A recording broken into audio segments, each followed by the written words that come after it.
ISO, out in the field, bumping up our ISO.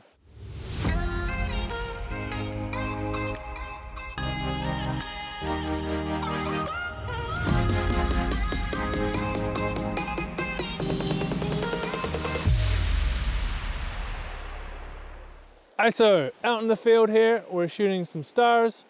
We're out in the night because this is the most obvious example where we need to bump up the ISO.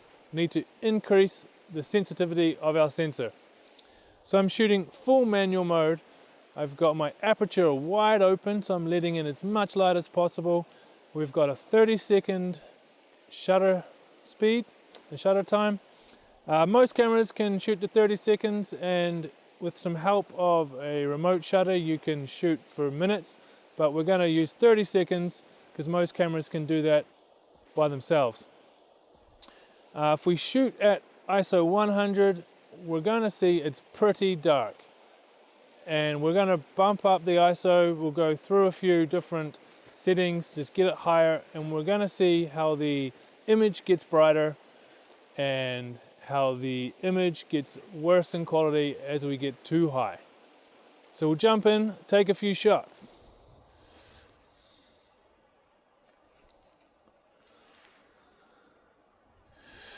Just keep riding that ISO up. Right, so at about ISO 1600, we have a pretty bright image. It's not overly bright. It doesn't look like daytime. We still see it's night, and the landscape's visible, the stars are visible, but we'll keep riding it up just to test out the ISO function.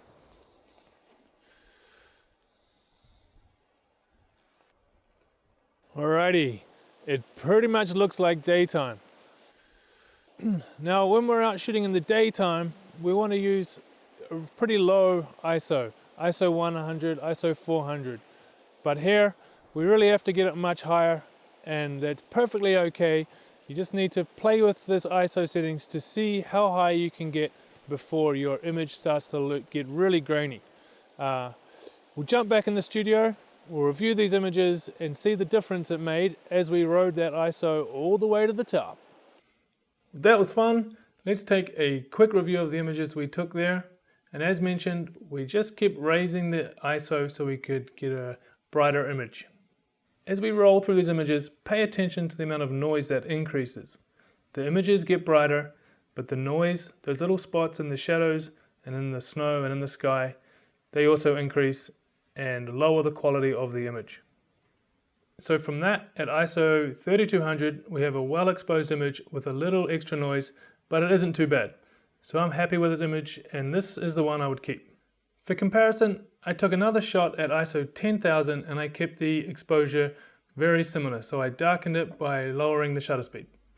So if we compare these two, the brightness of the image is the same, but the quality of the higher ISO is much worse. ISO is obvious in the dark, when you've got no light and you have to increase the sensitivity of your sensor and get a brighter image. And in the daytime when we use ISO, we're going to cover this in the last lesson when we look at shooting manual and how we use it with the other settings.